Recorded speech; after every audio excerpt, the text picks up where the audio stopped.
Something strange occurred to me the other day when I was putting together a video about the Kansas City Chiefs signing backup quarterback Gardner Minshew. Welcome to the Scrambling Armchair, Chiefs news, analysis, and opinion every day. Now, when I was watching video of Gardner Minshew, something stood out to me. Something struck me as kind of strange. And it was that Gardner Minshew, a guy not known for having a cannon of an arm, the last few seasons, year by year, he sure did complete a lot of deep passes, more deep passes seemingly than Patrick Mahomes. And look, we can say all we want to say about the Kansas City Chiefs having been to every Super Bowl since trading Tyreek Hill. The fact remains that in order to do so, they sure did have to work to get there. And I think, that is one of the things that is being looked at inside the building. And even Patrick Mahomes himself has talked about how fun football wasn't the past few seasons. So here are the offensive signings and re-signings from this offseason, and I want to go through them one by one and then set up an argument for what I think it is that the Chiefs are doing here. Probably the premise is already obvious, but the Chiefs re-signed Trey Smith. This is in order to re-solidify the interior of the offensive line. Trey Smith has been an absolute monster for the Kansas City Chiefs during the course of his rookie contract, and we have no reason to believe that he will fall off anytime soon. I think while he is more of a liability as a pass blocker than a run blocker, he has shored up some parts of his game the past few years. The Chiefs re-signed speedster wide receiver Hollywood Brown. Not a big signing considering he missed basically all of last season, but Hollywood redid his contract, basically the same thing that for which he signed last season, which arguably maybe he could have made better money hitting the open market, though we have seen some of the bigger name wide receivers remain in free agency, not being signed to the contracts obviously that they wanted to this point. The Chiefs re-tendered Tyquan Thornton, who spent last year on the practice squad for the Kansas City Chiefs, a very fast wide receiver. We will look at that in a moment. The Chiefs brought in left tackle Jalen Moore, a little bit of experimental signing here because he has not played a whole lot of football, but he has been solid when he was on the field, and if the Chiefs believe that he can be the guy for 1,000 snaps per season, that he has been for 500 snaps per season, that will go a long way towards solidifying the left tackle position for the Kansas City Chiefs. Elijah Mitchell was brought in. He's missed a lot of football, but again, he is a running back who is very fast and a running back that you see get to use that speed on the field. Very, very good vision, very good balance from Elijah Mitchell. And this is a smaller deal here, but I wanted to throw it in because it does go to further make the point. Jared Wiley, the rookie tight end from last season, will return from a season-ending injury, something that kept him out most of last season. Didn't have a whole lot of football, but now Andy Reid is known for having a difficult playbook. Wide receivers, for example, do not often thrive in their first year in an Andy Reid offense, and I don't think there is anything to suggest that a tight end would either. Now, this is Patrick Mahomes. These are his advanced passing statistics, and one thing that I want to look at is this right here. In-air yards per pass attempt. You see, as a rookie, he was all the way up, or his first season starting, 2018, all the way up at 9.1 yards in the air per passing attempt. This fell to 8.8, then to 8.4, then in the 2021 season, all the way down to 7.3, then down further to 7.2, 6.5, in 2023, both of these Super Bowl championship years, 2022, 2023, and then last year it fell even further to 6.2 yards in the air per pass attempt. That is a downfall of 33% from that explosive 2018 5,000-yard, 50-touchdown season that we saw from Patrick Mahomes. you can sort of argue that he's using more of his running backs now. He's using more of his tight ends now. I don't think that is the entire argument for a 33% reduction in average air yards per pass attempt. You've seen the in-air yards themselves fall precipitously. So in-air yards, there's no way he had 5,260 in-air yards that year, did he? Maybe I need to learn more about these statistics, and I should have done that before hitting the record button. Whatever the case, we're going to proceed as if that never happened. I want to look at those individual constituents from this offense because this is leading to a point that I am going to make. Xavier Worthy, I think, is going to be a primary asset in the passing game this season. 5'11 and 1/4 inches. He's almost 6 feet, a very slight 165 pounds, but he ran that NFL record 4.21 40-yard dash so that's elite. That is 100th percentile. The 1.49 10-yard split is not the best that ever has been in sort of contrast to the 4.21 40-yard dash, but he also added a 41-inch vertical on nearly a 6-foot frame and a 10-foot 11-inch broad jump. Very explosive numbers from this wide receiver, and we saw in the Super Bowl what can happen if you go ahead and uncork an Xavier Worthy downfield. Then we have Tyquan Thornton here. Again, maybe not the most consequential re-signing, but if he does make it onto the 53-man roster this year, he's going to be on the field for who knows how many reps, right? He's a guy who has played just short of 900 reps through the first 3 seasons of his career. The most reps he played was his rookie season.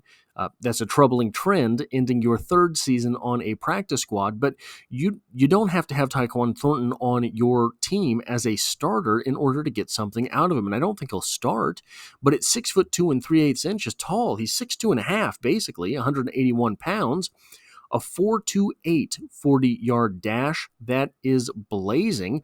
A 1.51 10-yard split. That's a good time on a 10-yard split. Not elite, but a good time. Not as elite as his 4.28 40. A 38.5-inch vertical leap and a 10-foot 11 broad jump. The same broad jump as Xavier Worthy. These are very good explosive numbers from Tyquan Thornton. Something that has to be respected when he's on the field.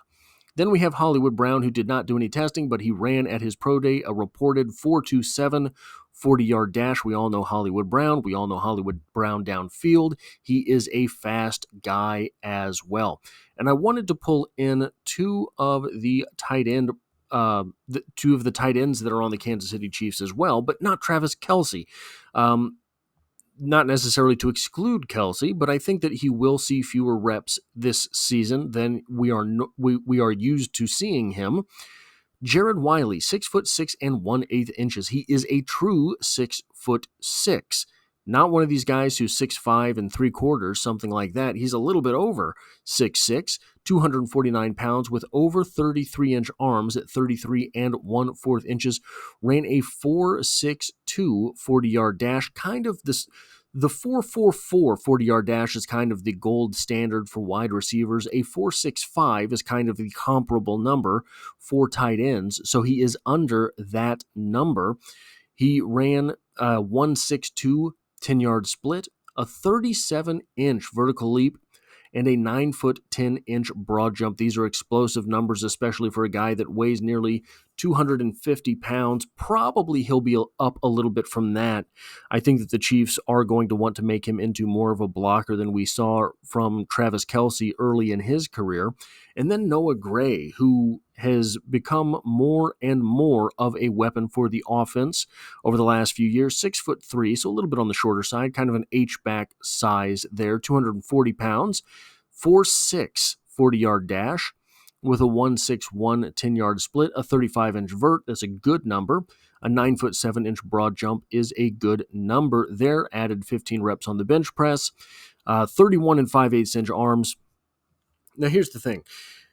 I think the obvious move here from the offense, from Brett Veach and this front office this offseason, is to try to get a little bit more explosive on the offense. Get those air yards per attempt up for Patrick Mahomes. Now, let's pretend, and I don't think that any of these are a stretch, let's pretend that Tyquan Thornton makes the 53-man roster.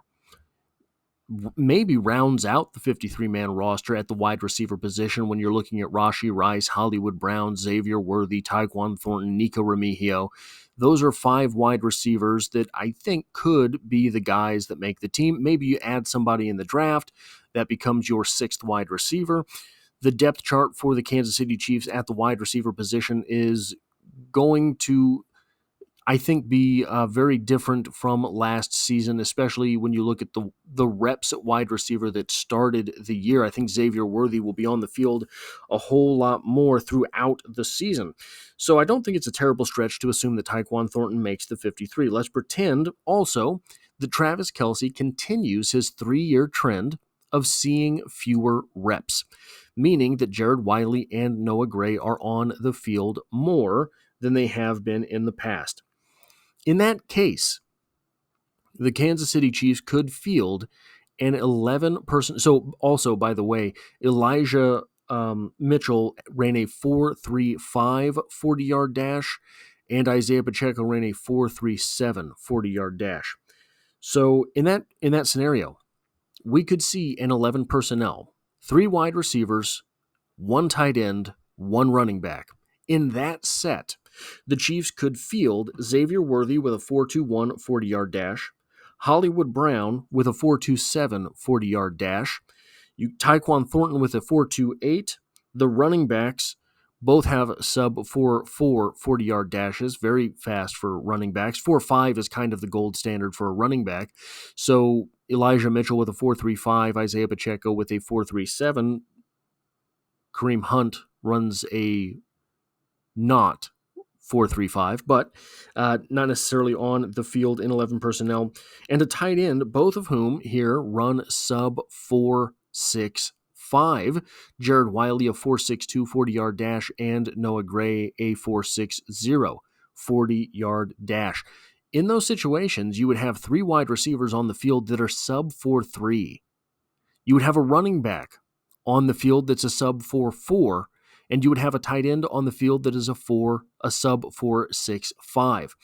This could mean vertical explosiveness for the Kansas City Chiefs. Hopefully, a return to what Patrick Mahomes deemed as fun football, those average yards in the air per pass attempt, eclipsing hopefully the 6 range, maybe the 7 range, maybe Patrick Mahomes gets all the way back up into the 8s. Now, again, that said, you've got Xavier Worthy and Tyquan Thornton on one side, you've got Hollywood Brown on the other, you've got Jared Wiley attached to the line, you've got Elijah Mitchell in the backfield. You don't have to double team maybe any of those players. None of them certainly have proven themselves to be the absolute threat to a defense that has Travis Kelce. But what you do have to do is you have to have your safeties back. Probably you're going to take the top off. You're going to play cover 2. This is something that has given the Kansas City Chiefs fits in the past, but I think those seasons where it gave Kansas City fits in the past, they didn't quite have the offensive line that they will field this year. You look at the interior of the offensive line, and if, again, we have to go with an assumption, but if we do assume that it is Kingsley Suamataia at the left guard position, Creed Humphrey at the center position, and Trey Smith at the right guard position, that is a bevy of an interior offensive line. So, under the circumstance, you could still run the ball. And if Elijah Mitchell gets a crease, guys, he's tearing through a defense. Again, we have to assume that he's healthy. If Isaiah Pacheco gets a crease, we started to see Isaiah Pacheco flash a little bit more of that speed before his injury last year. When he came back from the injury, I think he was lacking some of his explosiveness. We haven't really seen Isaiah Pacheco harness the full potential of his speed-power combo. But if you're looking at a light box, you're looking at a nickel defense with a cover 2 over the top and Tyquan Thornton streaking down the field. Who cares if he can block? Just get him to have a cornerback and a safety 15 yards off the field or down the field, that becomes an immediate impact for this offense. All of a sudden, you have Hollywood Brown, who has shown a propensity to being able to snap off routes. You have Xavier Worthy, who has shown a propensity to be able to snap off routes. And maybe those guys aren't. So Tyreek Hill is underrated for his abilities after the catch because of his toughness, right? The speed is the obvious threat there, but he's a compact guy. He's a well-built guy. Maybe the Chiefs don't have that in this setup. They have 3 sub 200-pound wide receivers on the field, but they've got 3 guys who can get down the field lickety-split, and 2 of them, I don't think Tyquan Thornton is as good a route runner as Hollywood Brown or Xavier Worthy, but 2 of those guys can snap off routes, and if they're able to get open 15 yards downfield, get separation from that corner 15 yards downfield, and the safety is taken out of the picture because Tyquan Thornton's just running a streak. He's running a post route. All of a sudden, this offense becomes able to move the ball. Again, they are very explosive again, and that's with, arguably not their A personnel on the field. In that scenario, you don't have Rashee Rice on the field, you don't have Travis Kelce on the field, but you still have dynamic speed, and they're able to take advantage of the howitzer that Patrick Mahomes has for a right arm. That is all I have for this video. If you like or appreciate what it is that I do here, hitting the like button really does help me out, as it tells YouTube to share this video with other Kansas City Chiefs fans. And if you find yourself here by chance but not design, the Chiefs are the only thing I talk about on this channel, dropping multiple videos every single week. We are over 2 years of consecutive daily uploads, and as always, I hope to have you back for the next one.